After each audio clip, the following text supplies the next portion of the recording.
Brought to you by TechnoSpark 20 series smartphones. I'm superhuman.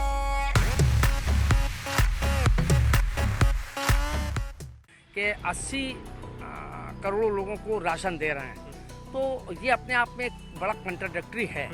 मतलब कि गरीबी रेखा से नीचे उठा लिया, और अगर वो नीचे उठ गए हैं तो 80 करोड़ क्यों हैं? मतलब एक अपने आप में कंट्राडिक्टरी है। इसके मतलब ये है कि अभी भी इस देश की गरीबी एक बड़ी समस्या है। 80 ये खुद सरकार मानती है कि हम उनको, चूँकि वो बहुत गरीब हैं, इसलिए हम उनको खाद्यान्न दे रहे हैं, खाने पीने की चीज़ें दे रहे हैं, और 35 करोड़ कह रहे हैं कि हमने गरीबी रेखा से ऊपर उठा लिए। तो ये मतलब इसके मतलब जो है कि लगभग 100 करोड़ से ज़्यादा लोग इस देश में गरीब रहे, तो बाकी इसके मतलब 10-20 करोड़ रुपये खाली हैं। तो ये अपने आप में राजनीतिक छल और कपट है। कि मेरे ख्याल से बीएसपी का शायद आखिरी चुनाव होगा। 5% से ज़्यादा वोट बीएसपी के खाते में नहीं जा रहा है। शेड्यूल कास्ट खास तौर से जो बीएसपी का वोकल वोटर था, आजकल वो गठबंधन के साथ, चाहे साइलेंट ही, उसने पूरा काम किया है। और आप ये देखिएगा, जिन लोगों को ये लगता था कि लखनऊ की एक ऐसी सीट है जिसको हलवा सीट माना जाता था, और ये कहा जाता था कि राजनाथ सिंह 5 लाख वोटों से जीतेंगे, सीट इतनी बुरी तरीके से फंसी है, बुरी तरीके से फंसी है। अगर 50,000 से जीत जाएं तो आप उसको ताजुब मत मानिए। चलिए, स्थिति अभी भी यही है कि Bharatiya Janata party NDA upper hand है, और ये जो विपक्ष वाला है, और जो एक और मैं आपको ऐड कर दूं ना, जो दलित वोट वाले बात कही जा रही है, देखिए दलित वोट पर काम तो आरएसएस ने किया है, मायावती, और ये तो अपॉर्चुनिस्ट वाली स्थिति में है। ये तो आए लिए सत्ता पाई, चले ठिकाना तो नया ढूंढ रहे हैं ना, तो ठिकाना देखते रहेंगे। वो एक्चुअली उनकी भ्रमित स्थिति, जैसे मुस्लिम्स की एक भ्रमित स्थिति है कि। नमस्कार, मैं हूं अभिषेक मिश्रा और आप देख रहे हैं यूपी तक। आज हम 5 चरण के लोकसभा चुनाव के बाद आपके सामने मौजूद हैं और चर्चा इस बात पे करेंगे कि आखिर उत्तर प्रदेश का चुनाव किस दिशा में इस वक्त जाता नजर आता है। बीजेपी जिस तरीके से माना जा रहा था कि इस पूरे चुनाव पर हावी रहेगी, मिशन 80 का नारा दिया गया था, लेकिन अब जिस तरीके के समीकरण बन रहे हैं, उसके बाद क्या लगता है, क्या इंडिया अलायंस वाकई में एनडीए को बड़ी चुनौती उत्तर प्रदेश में दे पाई है? वहीं रायबरेली और अमेठी का चुनाव कैसा रहा? क्या वहां पर बीजेपी कुछ नया करने वाली है, या जो हाथ लगा था उसे खोने जा रही है? और इसके साथ ही साथ बात इस बात की भी करेंगे कि क्या वाकई में जो पिछड़ी जाति, दलित और मुस्लिम आवाजें थी, वो इस बार क्या कह रही हैं, और कैसे ये पूरा चुनाव का समीकरण है वो इस बार बदलते हुए चरण के साथ नजर आता है। इन्हीं सब मुद्दों के साथ आज हमारे साथ में एक बार फिर से एक बड़ा सा पैनल जुड़ा है वरिष्ठ पत्रकारों और जानकारों का, जो कि आज इस पूरी मामले पर हमारे साथ चर्चा करेगा। हमारे साथ बात करने के लिए सबसे पहले तारुफ कराएंगे, प्रमोद गोस्वामी जी हैं, वरिष्ठ पत्रकार हैं, राजनीतिक विश्लेषक हैं, हमारे साथ लगातार बने रहे हैं। हमारे साथ में वीरेंद्र सक्सेना जी हैं, हमेशा से जुड़ते रहे हैं और पैनी नजर रखते हैं चुनाव के विषयों पर। हमारे साथ में विजय उपाध्याय जी हैं, यूपी तक का जाना माना चेहरा है, लगातार आप इन्हें सुनते रहे अपनी टिप्पणियों के साथ में। हमारे साथ में गौतम राणे साहब हैं, अम्बेडकर विचारधारा के बहुत बड़े प्रमुख वक्ता हैं और लगातार इस फ्रंट पर काम करते रहे। और हमारे साथ में अशोक राजपूत जी भी हैं, वरिष्ठ पत्रकार है और ये भी कई चुनाव देख चुके हैं, कई दशकों की राजनीति उत्तर प्रदेश में से परिचित है। चलिए शुरुआत करते हैं। सर, विजय सर, आज आपसे शुरुआत कर लेता हूँ। अभी तक 5 चरण हो चुके हैं। 5 चरण में बीजेपी का नारा था मिशन 80, लेकिन इंडिया अलायंस जिस तरीके से लड़ रहा है, और पिछले चुनाव में अगर हम वोटिंग ट्रेंड्स को देख लें, या फिर जिस तरीके की नाराजगियां देख लें, या जो भी पैटर्न रहे, आपका असेसमेंट क्या है 5 चरणों के बाद इस वक्त का चुनाव कहां फंसा हुआ है? देखिए, उत्तर प्रदेश में सीधे सीधे 2 हिस्से में चुनाव हो रहा है। जनता 2 हिस्से में बटी हुई है। एक हिस्सा इंडिया अलायंस के साथ है, एक एनडीए अलायंस के साथ है। और पिछले 2019 में 90% vote Sapa Basapa RLD alliance और एनडीए अलायंस के बीच में बटा था। 37.5% सपा बसपा आरएलडी को मिला था और 51.5% बीजेपी यानी एनडीए अलायंस को मिला था।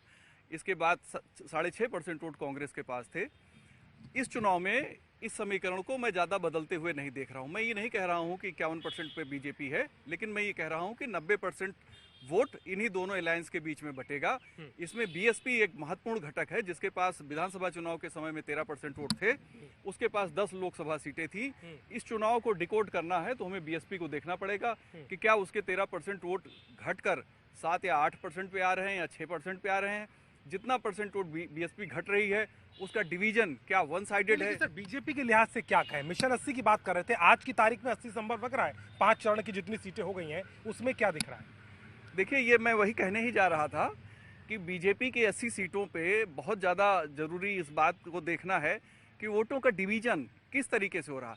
अगर डिवीज़न में बीजेपी के वोट में जो कमी दिखाई देती है, तीसरे टर्म में तो नेहरू भी बहुत कम सीटें पाए थे, तो जाहिर है मोदी चमत्कार नहीं कर सकते हैं। 400 की बात उन्होंने एक साइकोलॉजिकल प्रेशर के लिए उन्होंने ये कहा था। उत्तर प्रदेश में 80 की 80 सीटें भी एक साइकोलॉजिकल प्रेशर के तौर पे टैक्टिस थी, उन्होंने ये बात कही थी।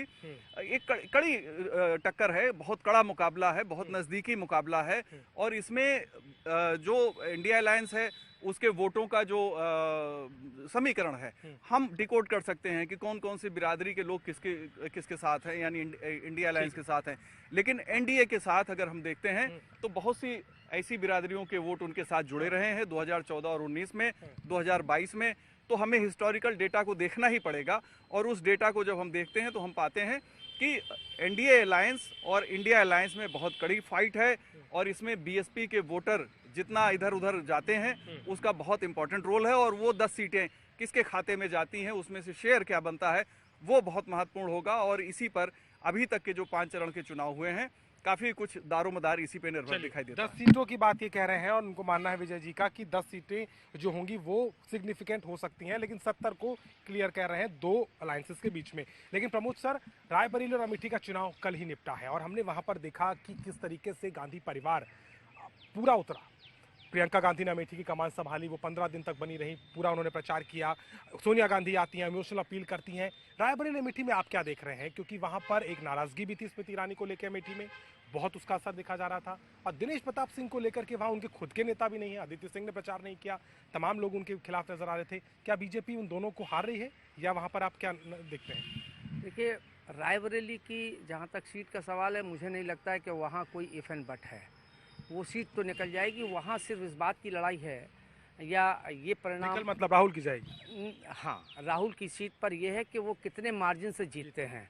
उनका मार्जिन जो घट गया था सोनिया जी का, 14 में शायद 3.5 लाख के करीब था, फिर ये 1,70,000, हाँ 1,70,000-75,000 पर आ गए थे। तो वो मार्जिन बढ़ता है या घटता है, तो वहाँ हार जीत का तो कोई सवाल नहीं है। अमेठी में निश्चित रूप से, चूँकि बहुत रणनीतिक तौर पर कांग्रेस ने अपने वहाँ पर अगर ये शब्द प्रयोग किया जाए कि वजीर को प्यादे से लड़ाने की जो कांग्रेस ने रणनीति बनाई, और उसके पीछे पूरी तरीके से गांधी परिवार लगा रहा। गांधी परिवार का से एक इमोशनली अटैचमेंट है। वहाँ मैं गया भी था एक दिन के लिए, तो वहाँ के लोगों का जो मानना है या कहना है कि शायद वो ये मानते हैं कि हमने राहुल गांधी को हरा के अच्छा नहीं किया, वो उसको ठीक करना चाहते हैं। सेंटिमेंट अमेठी में अभी भी जिंदा है, अभी भी है। अब मतलब कितना है ये बात अलग है, लेकिन ये लोगों का, अब हो सकता है जो हम मिले हों वो उस माइंडेड हो। मैं कोई सर्वे तो किया नहीं था, तो वो एक उस फीलिंग को आवाज़ जो मिले, तो उन लोगों का ये महसूस करना था कि शायद हमने गलती की है। और उसका हमने कहा ऐसा क्या हुआ, तो उन्होंने एक बड़ा एक सुंदर और एक लॉजिकल बात करी। उन्होंने कहा कि जब हम अमेठी और रायबरेली की से जब गांधी परिवार रहता था, तो चाहे वो प्रधानमंत्री हो या न प्रधानमंत्री हो, लेकिन वहाँ हमारे लिए उनके प्रधानमंत्री रहने के बावजूद उनके आवास पर हमारे लिए आवागमन सुगम था। अगर वहाँ किसी से जाकर सिक्योरिटी वाला न रोकता था न टोकता था, वहाँ खाली ये बताना पड़ता था कि हम अमेठी से हैं या रायबरेली से हैं, तो उसको बहुत आदर से जन सुनवाई थी, जनता का जुड़ाव था, दरवाजे खुले रहते थे। ये बात उनको शायद स्मृति ईरानी जी से नहीं मिल पाई, और स्वाभाविक भी है। वो एक लंबे समय से वहाँ जुड़े रहे और गांधी परिवार का जुड़ाव रहा, तो वो एकदम लेकिन सर, ये 2 ही सीटों का मामला आप नजर खा रहे हैं, देख रहे हैं, या आपको लगता है कि और भी सीटें, क्योंकि कौशाम्बी और बाराबंकी में भी कहा जा रहा है कि लड़ाई ठीक ठाक? देखिए, मैं समझता हूँ कि उत्तर प्रदेश की मैक्सिमम 10 सीटों को छोड़ दीजिए, इसके अलावा कोई ऐसी सीट नहीं है कि जहां कांटे की टक्कर नहीं है। वहां ये कहना कि यहां एनडीए निकाल लेगी, ये भी मतलब मैं उसको मतलब 10 आप सुरक्षित मानते हैं? हाँ। जो शायद बीजेपी ले लेगी? नहीं, बीजेपी ले लेगी। अब जैसे मैनपुरी ले लीजिए, अब जैसे लखनऊ ले लीजिए, तो या मोदी जी की ले लीजिए। तो ऐसी मैं 10 सीटें मानता हूं जो पक्ष एनडीए और इंडिया दोनों की हैं, कि जहां मुझे नहीं लगता है कि किसी भी प्रकार की कोई दिक्कत होगी। बाकी अगर 70 सीटों पर देखा जाए तो वहाँ कांटे की लड़ाई है और वहाँ जो आपकी रिजल्ट भी आएंगे उनके मार्जिन बहुत नजदीक को, जो 5 लाख से जीत रहे हैं, 3 लाख से जीत रहे हैं, 6 लाख से जीत रहे हैं, वो बहुत मार्जिन बहुत घट जाएगा, जीते जो भी। ठीक है सर। वीरेंद्र सर, ये बताइए, सर जैसी बात कह भी रहे हैं कि अमेठी रायबरेली में पूरा फोकस था, लेकिन प्रियंका गांधी का जो इस बार प्रचार रहा, आप उनको किस तरीके से देखते हैं? आज के शर्मा ने आप चुनाव होने के बाद इस बात को भी कहा कि प्रियंका जी का बहुत दारोमदार रहेगा, उन्होंने बहुत मेहनत की हमारे लिए, हमारे को जिताने में उनका पूरा श्रेय रहेगा। आप देखते हैं प्रियंका की पोजीशनिंग उस क्षेत्र में, क्योंकि ये भी हो रहा है कि अगर उपचुनाव मान लीजिए राहुल गांधी जीत जाएंगे तो वहां अगर सीट खाली करते हैं वायनाड के अलावा, तो वो जगह कौन भरेगा? क्या प्रियंका वो चेहरा हो सकती हैं? इसीलिए पूरी वहां पर उनकी मौजूदगी पहले से दिख रही है। आपको प्रियंका इस चुनाव में कैसी दिखाई दी? देखिए, प्रियंका तो वहाँ पर मेन स्टार हैं और उन्होंने बहुत मेहनत करी है और उन्होंने अपील भी बहुत अच्छी करी है लोगों से और करीब करीब लगातार उन्होंने कैंपेन किया है वहाँ, और उनके जो है स्पीचेस का बहुत प्रभाव भी वहाँ पे पड़ा है। लोगों को ऐसा लगता है कि पिछली बार उन्होंने कुछ गलतियाँ कर दी थी और वो उस गलती को सुधार करने का ये मौका है उनके पास, और इस बार जो है वो गलती नहीं होगी और वो जो है राहुल गांधी को वोट करने की कोशिश करेंगे। अच्छा देखिए, जहाँ तक सवाल ये है कि इस चुनाव में जैसे कि 2014 में मोदी का क्रेज था, 2019 में भी क्रेज था, अब वो क्रेज नहीं है। और वो क्रेज नहीं है, लेकिन क्या नाराजगी है? नाराजगी है? नहीं, नाराजगी भी नहीं है ज़्यादा, लेकिन कुछ नाराज़गी है ज़रूर, क्योंकि कुछ चीज़ें जो लोग चाहते, देखिए सबसे ज़्यादा इफेक्टेड मीडियम क्लास है। मीडियम क्लास कहता है कि हमको जो है वो सुविधाएं नहीं मिल रही हैं, गरीबों को जो भी दे रहे हो, राशन दे रहे हो, फलाने दे रहे हो, उज्ज्वला दे रहे हैं, मकान दे रहे हैं, आयुष्मान फलाना कर रहे हैं, लेकिन मीडियम क्लास के लिए क्या सुविधाएं मिली हैं? कहा तो ये भी जा रहा है कि विकसित भारत में 80 करोड़ लोगों को राशन देना, दे रहे क्या वो विकास का पैमाना है? नहीं, 80 करोड़ लोगों को दे रहे हैं जो गरीबी रेखा के नीचे हैं, लेकिन मीडियम क्लास को क्या दे रहे हैं ये बताएं। उन्होंने एक रेलवे में कंसेशन मिलता था, वो बंद कर दिया। कितनी चीज़ें सुविधाएं थी वो बंद कर दी। तो ना इनकम टैक्स में कोई छूट दिया इन्होंने। तो मीडियम क्लास जो है बहुत खुश तो नहीं है, लेकिन वो जहाँ ये सवाल आता है कि देश और देशभक्ति का और इसका उनको लगता है, राष्ट्रवाद का आता है, लगता है कि मोदी जो है कुछ ऐसे काम कर रहे हैं जिससे देश को बड़ी प्रगति, उन्नति और प्रसिद्धि मिली है, प्रतिष्ठा मिली है, इसलिए जो है हम उनको वोट दे रहे हैं। चलिए, हाँ, एक चीज़ जरूर कहना, जो तुमने एक सवाल किया कि 80 करोड़ लोगों को राशन दे रहे हैं, तो ये अपने आप में एक बड़ा कंट्राडिक्टरी है। मतलब कि गरीबी रेखा से नीचे उठा लिया, और अगर वो नीचे उठ गए हैं तो 80 करोड़ क्यों हैं? मतलब एक अपने आप में कंट्राडिक्टरी है। इसके मतलब ये है कि अभी भी इस देश की गरीबी एक बड़ी समस्या है। 80 ये खुद सरकार मानती है कि हम उनको, चूंकि वो बहुत गरीब हैं, इसलिए हम उनको खाद्यान्न दे रहे हैं, खाने पीने की चीज़ें दे रहे हैं, और 35 करोड़ कह रहे हैं कि हमने गरीबी रेखा से ऊपर उठा लिए। तो ये मतलब इसके मतलब जो है कि लगभग 100 करोड़ से ज़्यादा लोग इस देश में गरीब रहे, तो बाकी इसके मतलब 10-20 करोड़ रुपए खाली हैं। तो ये अपने आप में राजनीतिक छल और कपट है। बिल्कुल, बहुत बड़ा पॉइंट यहाँ पर बोला गया है। लेकिन सर आप पे भी आऊँगा, लेकिन अशोक सर एक बात बता दीजिए, इस पूरे चुनाव में हम देख रहे हैं खास तौर पर जो था पिछड़ा वोट को काफ़ी सिग्निफिकेंट माना जा रहा था, लेकिन उसमें डेंटिंग हो रही है। कुर्मी जो बिरादरी है वो कहीं ना कहीं डिसाइसिव हो रही है कई क्षेत्रों में। अच्छा, यादव में जो माना जाता था कि जो बीजेपी के साथ चले गए थे वो वापस आ रहे हैं।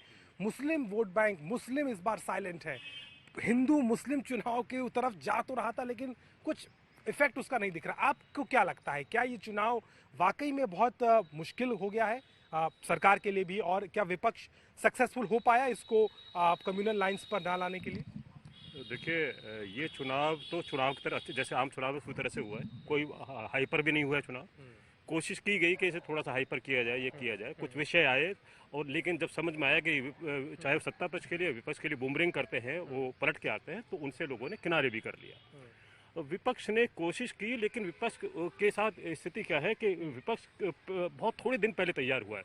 वो दूल्हे की तरह से तैयार होकर के आया, और सब जैसे हनीमून मनाने का एक उसका जज्बा होता है, वह उसके लिए तैयारी की और वो चला गया, वो रहता है। तो वो उसके बाद, जबकि ये 365 दिन की प्रक्रिया है, 5 साल की प्रक्रिया है, आपको विकास देना है, बहुत सारी चीज़ें, 10 साल से 2 टर्म प्राइम मिनिस्टर के रहे हैं, आपने, विपक्ष ने कह ही नहीं पाया किसी विषय पर, एक विषय पर गिरा हो, वह हिट एंड रन वाली स्थिति रही है।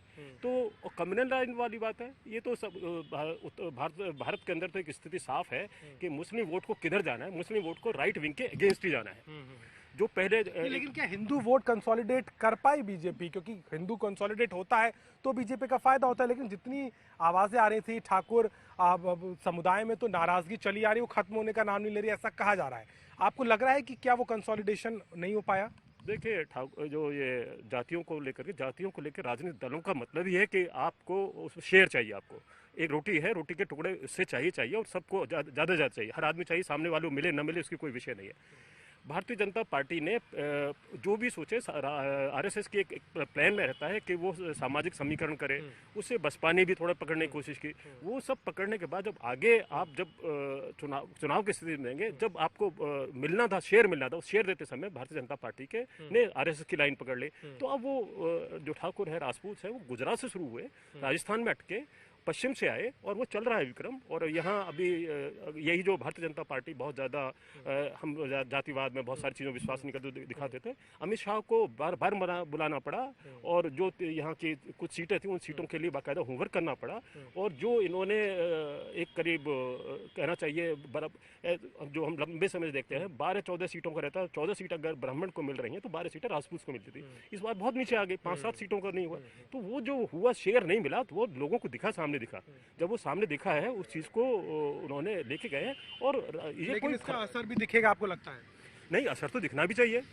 अब जब जो राजपूत जो ठाकुर जो लड़ने की स्थिति में रहते हैं और लड़ाई के समय भी वो अपने हक के लिए भी बात नहीं करें, फिर तो कोई बात नहीं। वही शायद हमने रघुराज प्रताप राजा वाला भी बयान में भी देखा, उसमें भी कुछ वही साउंड आती है। ठीक है। लेकिन राणे साहब ये बताइए, आप तो अम्बेडकर विचारक है और आप दलित समुदाय के मामलों को भी समझते हैं, उनकी जरूरतों को भी समझते हैं, लेकिन उस चुनाव में दलित का जो आवाजें थी वो बीजेपी के खिलाफ नजर आ रही हैं। क्या आपको मानते हैं, आपको लगता है कि अभी भी ऐसा माहौल है? केवल आप दलित प्रसंग पे ही आगे बढ़ेंगे? नहीं, मैं सारे प्रसंगों पे बढ़ूंगा क्योंकि मैंने हर बिरादरियों की बात की है, मैं उस बिरादरी को छूना चाह रहा हूँ। ओवरऑल राजनीति की बात करेंगे। यह सच है कि ये जो चुनाव है, ये चुनाव कभी आपने 1971 का चुनाव पता नहीं आपने नहीं देखा होगा। 1971 का चुनाव देखा तो बहुत सारे लोगों ने नहीं है, लेकिन उस घटना को पढ़ा। 1971 में कांग्रेस के 2 फाड़ हुए थे, इंडिकेट और सिंडिकेट। और ऐसी स्थिति में सिंडिकेट में सारे के सारे जो हैवी वेट थे वो सारे के सारे लोग चले गए थे। इंदिरा जी अकेले रह गई थी। तो जब इंदिरा जी अकेले रह गई थी तो उनके एक सलाहकार थे रमेश थॉपर, उनकी वाइफ थी राज थॉपर। एक टैक्सी से वो जा रही थी और ऐसे ही टैक्सी ड्राइवर से पूछ लिया कि ये बताओ तुम लोग वोट किसको करोगे। तो टैक्सी ड्राइवर ने वोट कहा कि मैं तो इंदिरा जी को वोट करूंगा। तो राज ने कहा कि उनका जो कमेंट था, अच्छा कांग्रेस को वोट करोगे? तो टैक्सी ड्राइवर ने कहा कि नहीं, मैं कांग्रेस को वोट नहीं करूंगा, मैं इंदिरा जी को वोट करूंगा। फिर उन्होंने पूछा कि इंदिरा जी को वोट करने का मतलब क्या है, क्यों वोट करोगे? तो उस टैक्सी ड्राइवर ने ये कहा कि चूंकि इंदिरा जी ने वो साहस दिखाया है कि बैंकों का नेशनलाइजेशन किया, राष्ट्रीयकरण किया, इसलिए मैं इंदिरा जी को वोट करूंगा। राज थापर का दूसरा प्रश्न था, वो भौचक्की हो गई। दूसरा प्रश्न था कि बताओ तुम लोगों के पास पैसा तो है ही नहीं कि बैंक में डालोगे क्या, तुम्हारा लाभ क्या होगा? तो उसका जो जवाब था वो जवाब ये था कि पैसा हो या ना हो, ये गट्स सिर्फ इंदिरा जी में था। और इस बार जो चुनाव हो रहा है ये कांग्रेस का चुनाव है ही नहीं, ये सिर्फ राहुल गांधी का चुनाव। और राहुल गांधी ने पहली बार उन मुद्दों को एड्रेस किया है जिन मुद्दों का आप अभी कह रहे थे, शेड्यूल कास्ट के लोग एड्रेस कर रहे थे, बैकवर्ड के लोग एड्रेस कर रहे थे, ओबीसी के एमबीसी के लोग एड्रेस कर रहे थे, माइनॉरिटी के लोग एड्रेस कर रहे थे। पहली मर्तबा उस व्यक्ति ने ये एड्रेस किया है और ऐसी स्थिति में इसका लाभ बड़े पैमाने पे उस व्यक्ति को मिलता नजर आ रहा है। परिणाम जब आएगा 4 जून को तो आप देख करके मेरे ख्याल से उस परिणाम से आश्चर्यचकित होंगे कि ये हो क्या रहा लगता है कि महंगाई, बेरोजगारी, जातिगत जनगणना, सामाजिक न्याय की जो बात इन्होंने की वो एक्चुअली में डेंट कर रही है? क्या वोटर मान रहा है कि ये मुद्दे उसके प्राथमिक मुद्दे हैं, इसका असर है? ये डेंट नहीं कर रही, ये अपील कर रही है। डेंट करना निगेटिव, बीजेपी को डेंट कर रहा है, बीजेपी के वोट को। मैं डेंट की बात ही नहीं करता, मैं सिर्फ ये बात करता हूँ कि अपील किसको कर रहा। तो इस समुदाय को अपील कर रहा, उसको ये लग रहा है कि मैं हिंदू बनकर के गौरवान्वित कैसे महसूस कर सकता हूँ जब मेरी पैंट पीछे से फटी है, सब कुछ दिख ही रहा है। तो ऐसी स्थिति में जब पीछे से सब कुछ दिख रहा है, उसकी इज्जत खुली है, तो आगे से हिंदू रह करके गौरवान्वित होने का उसको मौका ही नहीं है। तो ऐसी स्थिति में आज भी आप चले जाइए, तो मार्केट में चले जाइए, कोई ऐसी सब्जी आपको नहीं मिलेगी जो 50 रुपए से कम की हो। तो ये परिणाम जो आने जा रहा है, निश्चित तौर पे ये परिणाम आपको ये लगेगा कि बड़ा क्रांतिकारी परिणाम है। और ये भी मुझे जो लगता है कि शायद पहली मर्तबा ऐसा होने जा रहा है, शायद ईवीएम पे हम कहते हैं कि सत्तादायनी जगदम्बे माता ईवीएम, हमने कई बार इस वर्ड को यूज किया है, शायद इस बार उनका चमत्कार भी काम नहीं करेगा। तो लेकिन मायावती पे कुछ कहेंगे? आपको लग रहा है कि वो वहीं थी जहां है, वो हटा भी दिया आकाश आनंद को, उनके तो वोटर, एक वीडियो भी वायरल हो रहा है, अमेठी का, कह रहे हैं कि आपने तो हमें बीच में छोड़ दिया, क्या लग रहा है? देखिए, हमें पर्टिकुलर अगर अमेठी की बात कर रहे हैं, तो अमेठी में अगर बीएसपी 2019 में लड़ती तो राहुल गांधी चुनाव जीतते। इस बार अमेठी में अगर बीएसपी लड़ रही है तो उसका बहुत बड़ा लाभ एक जो प्यादा चलते चलते आज वजीर हो गया है। आप जानते हैं कि चेस के गेम में प्यादा जब चलते चलते आखिरी खाने पे पहुंच जाता है तो वजीर हो गया। जो वजीर हो गया है उस वजीर को बहुत बड़ा लाभ हो रहा है। बीएसपी अगर वहाँ नहीं लड़ती तो उसका फायदा स्मृति ईरानी को बड़े पैमाने पे मिलता। हाँ, ये सच है कि मेरे ख्याल से बीएसपी का शायद आखिरी चुनाव होगा। 5% से ज़्यादा वोट बीएसपी के खाते में नहीं जा रहा है। शेड्यूल कास्ट खास तौर से जो बीएसपी का वोकल वोटर था, आजकल वो गठबंधन के साथ, चाहे साइलेंट ही हो, उसने पूरा काम किया है। और आप ये देखिएगा, जिन लोगों को ये लगता था कि लखनऊ की एक ऐसी सीट है जिसको हलवा सीट माना जाता था और ये कहा जाता था कि राजनाथ सिंह 5 लाख वोटों से जीतेंगे, सीट इतनी बुरी तरीके से फंसी है, अगर बुरी तरीके से फंसी है, अगर 50,000 से जीत जाए तो आप उसको ताजुब मत मानिए। चलिए, बड़े बड़े दावे हैं और आज की चर्चा में बड़ा मजा भी आ रहा है, क्योंकि हमें लगता है कि हर एक पक्ष को हम छू रहे हैं, लेकिन समय ज्यादा नहीं, आखिरी कमेंट ले लेंगे। आप प्रमोद सर, आपको लगता है कि जिस तरीके से हम बात कर रहे हैं, अब आगे 2 बचे हुए हैं, अब आगे क्या इसी पैटर्न पर चुनाव जाएगा? अभी भी कुछ नहीं कहा जा सकता, बहुत नेक टू नेक रहेगा। पूर्वांचल, वहां पर इतना आसान नहीं होगा। भले ही प्रधानमंत्री बनारस से आते हो, लेकिन जौनपुर तक को नहीं संभाल पाए पिछली बार। आपको लगता है कि ये और टफ होने वाला है बीजेपी और इंडिया अलायंस दोनों के लिहाज से? नहीं, और टफ की कोई बात नहीं है। मुझे लगता है कि पूरा चुनाव ही टफ रहा है। आप पश्चिम से अगर चलें और उसके बाद मध्य में आ जाएं, बुंदेलखंड में आ जाएं, अवध में आ जाएं, मतलब, और देखिए, एक खाली एक मतलब बटोई का एक खाली चावल देख के अंदाज लगा लिया जाता है। हम पत्रकारों का कोई सब जगह तो कोई सर्वे करते नहीं है। आप देखिए, जिस ढंग से मत प्रतिशत घट रहा है, जिस ढंग से युवा जो कूदा फांदी करता था, जो निकलता था और जो खुद वोट देता था और 2 वोट साथ लाता था, वो क्यों साइलेंट है? कहीं बेरोजगारी, गरीबी, दलित क्यों? मतलब ये आंधी और आगे तूफानी बनने वाली है। तूफान बने न बने, लेकिन आंधी तो चल ही रही है। और दूसरा, जो ये 400 का जो नारा दिया, वो मुझे लगता है, और 80 का जो नारा दिया, मुझे लगता है कि वो उल्टा पड़ गया, क्योंकि उसका फिर विपक्ष ने पूरा उसको, वो चाहे सही हो चाहे गलत हो, मैं इस पर नहीं जाना चाहता, लेकिन 400 में एक बात तो विपक्ष ने ये साबित करी दी कि ये संविधान को बदल देंगे, लोकतंत्र खत्म कर देंगे और यहाँ तानाशाही ले आएंगे। और उससे दलित जो है और पिछड़ा, उसने कहा हमारा आरक्षण चला जाएगा संविधान में, और उसने दलित ने सोचा हमारे बाबा जी का संविधान चला जाएगा। तो ये पूरी तरीके से अगर आप देखें तो मतलब मंडल जो है वो 14 के बाद से जो 19 तक मंडल इनके साथ आ गया था, वो अब यहाँ कमंडल घट गया। मंदिर का मुद्दा काम नहीं किया, कमंडल हाशिए पे आ गया और मंडल जो है उसमें डेंट लग गया। तो निश्चित रूप से ये बड़ा कांटे का, इसमें क्या परिणाम होंगे राणा हमारे जो कह रहे हैं, तो आप देख लीजिए कि अगर इनकी बात सही है, क्योंकि ये उसके चिंतक भी हैं गौतम राणा साहब, और ये दलितों की बड़ी डेप्थ की जानकारी रखते हैं, अगर ये बात सही है तो परिणाम जो है वो उल्टे नहीं आश्चर्यचकित होंगे। चलिए, आश्चर्यचकित करेंगे। लेकिन वीरेंद्र सर, आपको क्या लगता है, इंडिया अलायंस और मजबूती के साथ लड़ रहा है या केवल ये नैरेटिव ही है? वाकई में जमीन पर क्या इंडिया अलायंस चुनौती दे पा रहा है और पूर्वांचल में तो अब और फाइट टफ आपको लग रही है?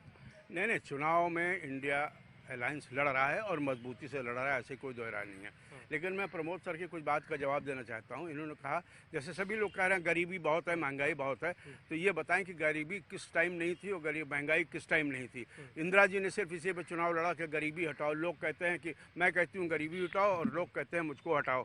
तो तब गरीबी हटाई नहीं। मनमोहन सिंह ने कहा मैं 100 दिन में वोट तो पा गई ना। हाँ, मनमोहन सिंह ने कहा मैं 100 दिन में महंगाई खत्म कर दूंगा, खत्म हो गई क्या?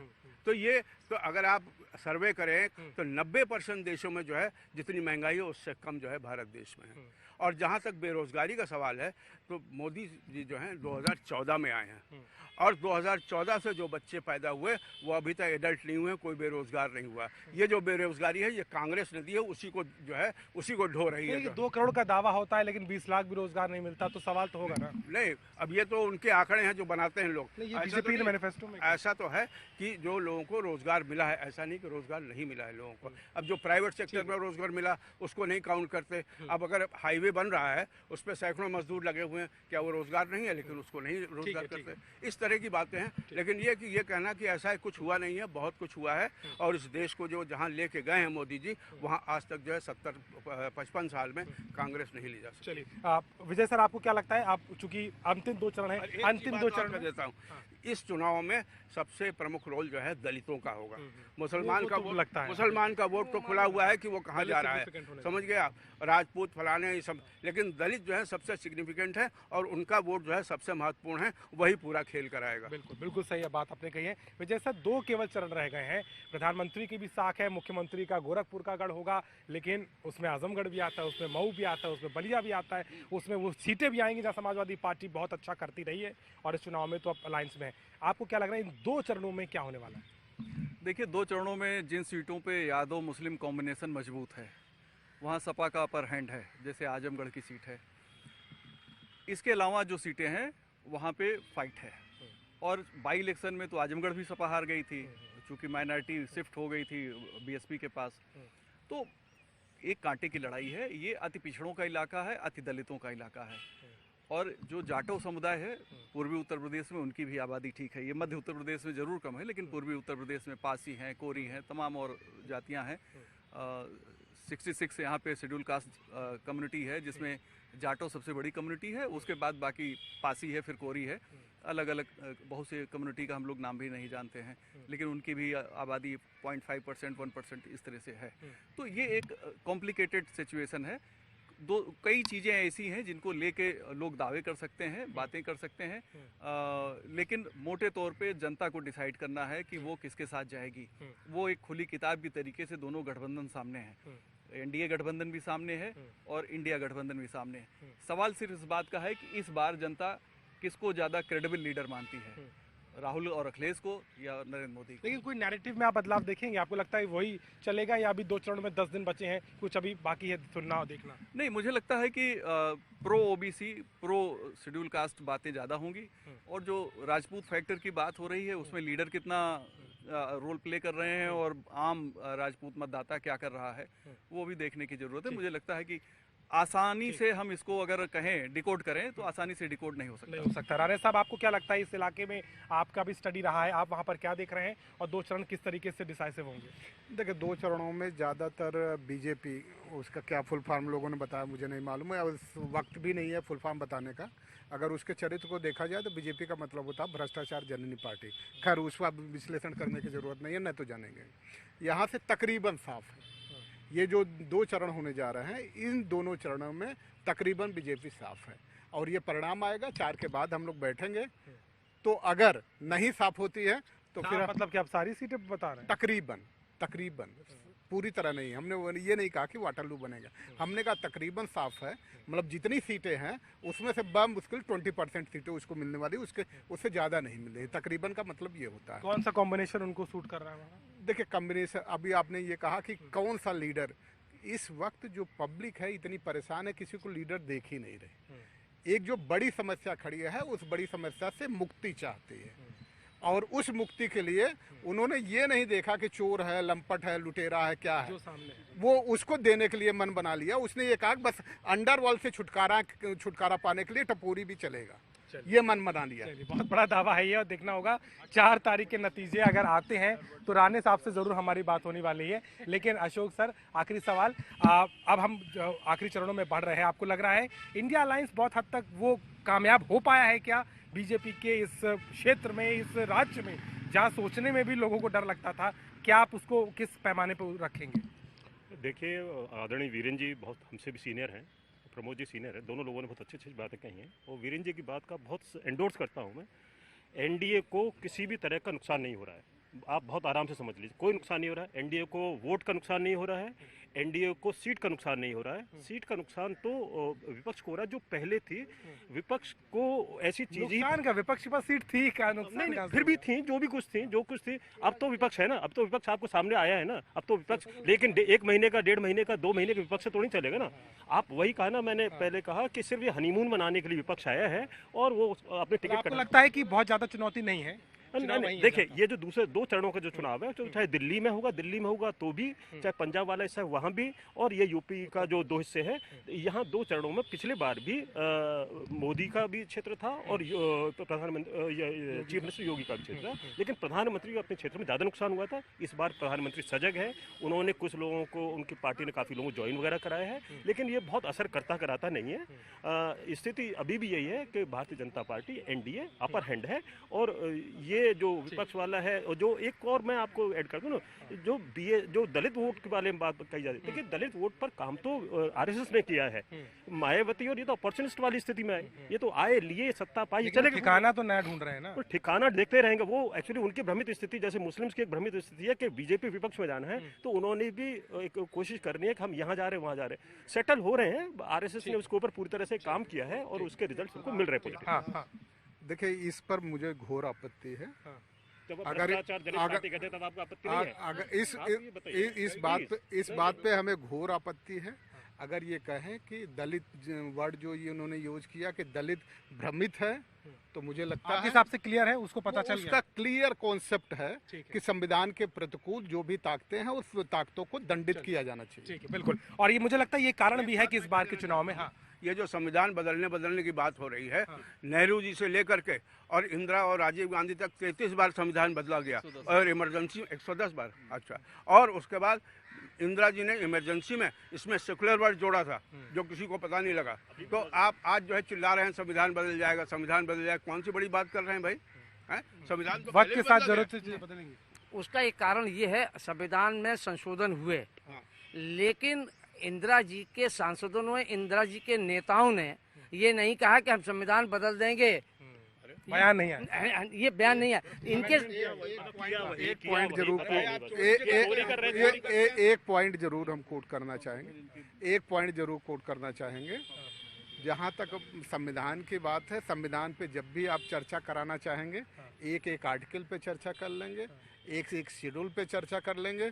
संविधान के किस आर्टिकल में ये लिखा गया है कि आर्थिक आधार पर रिजर्वेशन दिया जा सकता है? जरा कोई बता दे हमें। चलिए, वो चुनावी बातें हो जाएंगी, लेकिन हमें लगता है कि इस पूरे चुनाव में हम देख रहे हैं किस तरीके से इंडिया अलायंस और एनडीए जिस तरीके से माना जा रहा था कि शायद एक तरफा चुनाव होगा, लेकिन ऐसा अब नहीं नजर आता।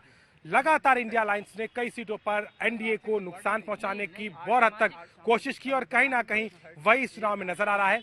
लेकिन 2 चरणों के चुनाव बचा है, और इन 2 चरणों में पूर्वांचल की साख दांव पर लगी है, जहां पर कहीं ना कहीं इन अलायंस और खासतौर पर बीजेपी दोनों का ही एक गठजोड़ जो है, एक दोनों की जो लड़ाई है वो काफी रोचक देखने को मिलेगी। लेकिन ये तो नतीजे ही बताएंगे, लेकिन ये जरूर है कि उत्तर प्रदेश की बची हुई सीटें कहीं ना कहीं दोनों गठबंधन के लिए बहुत बड़ी चुनौती बनती नजर आती है। तो आज के लिए बस इतना ही। मेरे सहयोगी संजय सिंह के साथ मैं अभिषेक मिश्रा, यूपी तक, लखनऊ।